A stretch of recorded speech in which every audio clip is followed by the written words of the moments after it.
So this week we've had a lot going on. We've done some sketching, some space planning, some 3D modeling, and we've had some really strong, fierce girls helping us with the demolition work.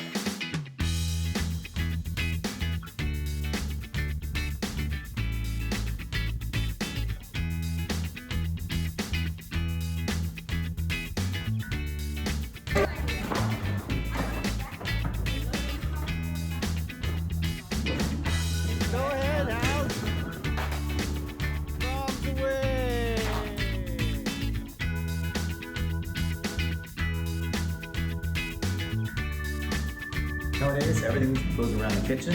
In the kitchen, it would be nice to have in the back, but then you've got a bunch of spaces side by side in the rest of the house that don't really work as separate spaces. The kitchen in the middle, dining space there, keep the living area at the front.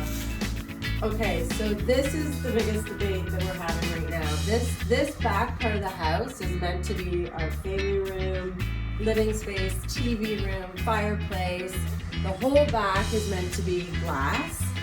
We have a furnace that we're gonna have to sink below grade, but we're really struggling with whether we actually need to extend the footprint of the house so that we have enough space. It's been 2 weeks since we shot that video, and we've spent the last 2 weeks doing a lot of designing, a lot of space planning, a lot of thinking about what needs to stay, what needs to go, what our vision is going to be that can fit inside of our budget, and here's where our thoughts are now. Jeff discovered Hover Technology, an app that creates a 3D model of your existing home from 8 simple smartphone photos.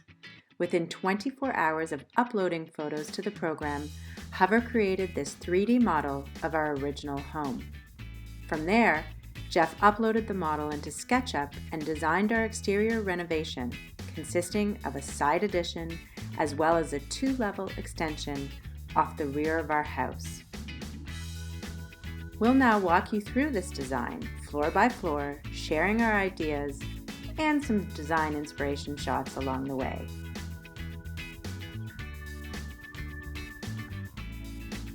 Hello! Welcome to our place. Okay, what have we decided to do here? So here, even though these are nice stairs, because of the layout, we're gonna put a closet here. We're gonna put a bathroom here, but I think at the end of the day it's gonna be a closet. Upstairs up here is gonna be a new bathroom for the kids. We're gonna keep this room because these are kind of cool, these sliding doors, and it'll be a good in terms of like a study. We'll put a fireplace, paneling, make it really nice and like masculine, hanging out. We'll have our smoking jackets and smoke our pipes and stuff like that. So the kitchen will be in here. And I think we'll do like a U here, meaning we'll have to replace that window with something that'll be higher above the counter. And then we'll put an island actually going this way, right towards you. This wall will be gone. That wall will be gone. These stairs are where the main location of the stairs are going to be. They're going to have like a nice, easier run. So there'll be like a bit of a deeper stair and a bit wider this way. So we'll push back that way. So this is where our table is going to be. And you might probably have it centered, although it's going to interfere with this, so I'm going to look at the furniture plan. But the island is going to come out to basically here. We'll have to put a beam across here and tie into a beam going that way. We're going to leave this sort of open. We'll put like an open vertical wood screen here, make it to define the space, but also make it feel more open. And you'll be able to go all the way through to glass that will be about 5 feet past that far existing wall where the back is. So this used to be a bathroom. The person who lived here before the people we bought it from actually had a ground floor suite. And this was a bathtub and toilet, and because there's no basements in these old houses, there's all mechanical there on the ground floor, which is really not great.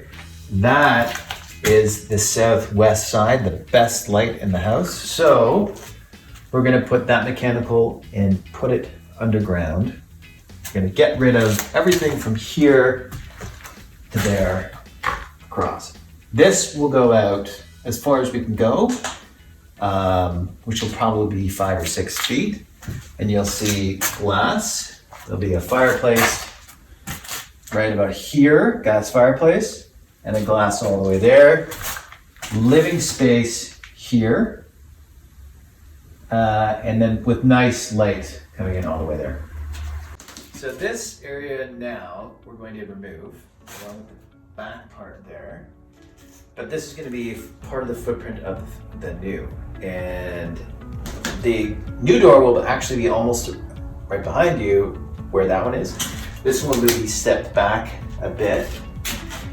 And this area in here, we will have on this floor like a nice big mudroom where boots and crap will be.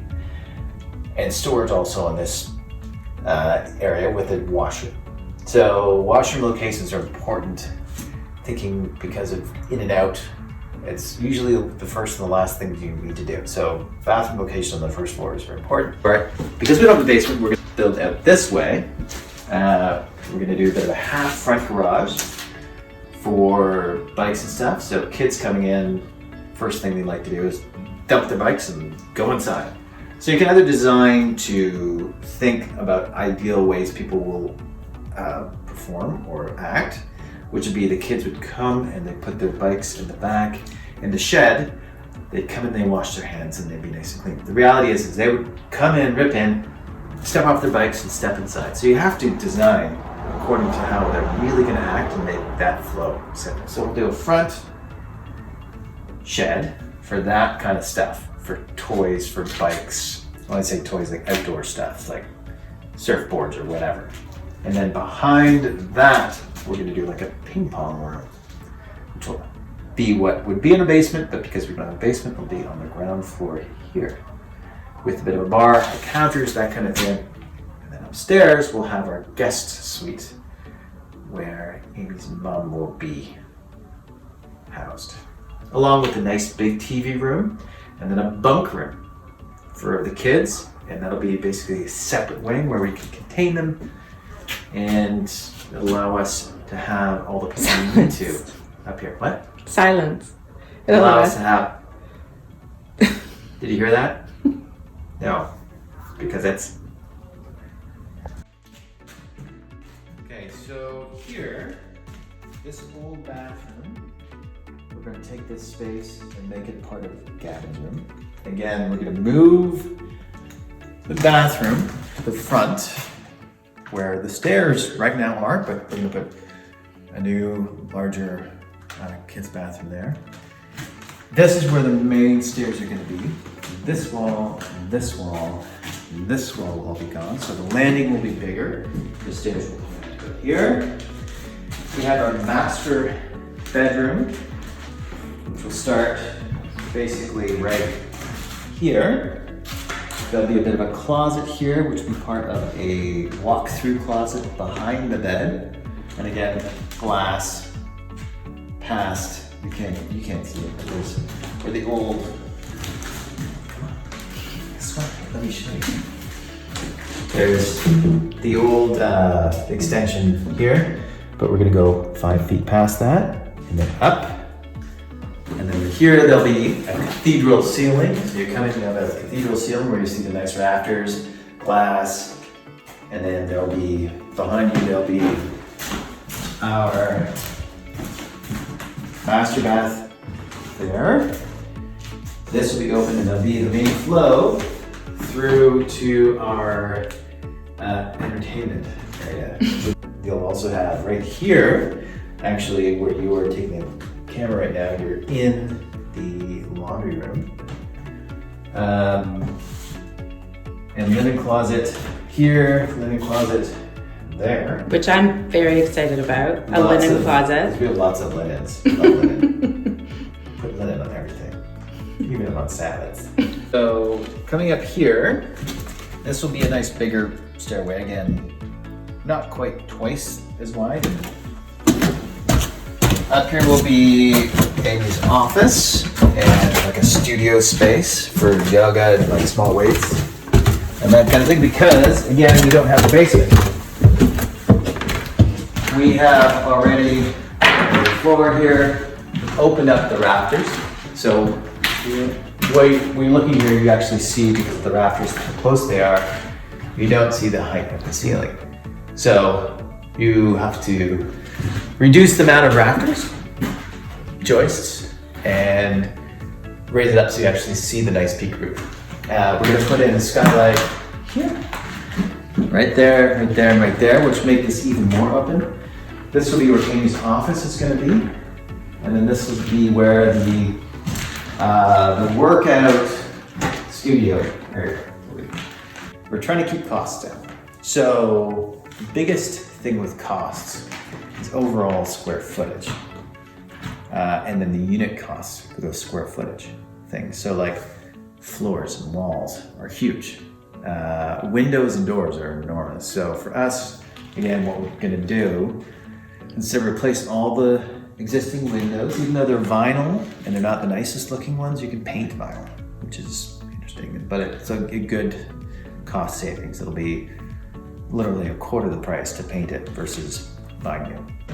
This window, for example, it originally had sort of like a square frame. So what we'll do is we'll just simply, we'll copy this dimension for drywall and have a more original type molding. We'll paint this out black on the inside and outside, and then it'll be done. Can we keep the light behind you? Like that. Just the tassels. We'll just keep the tassels for For later. later.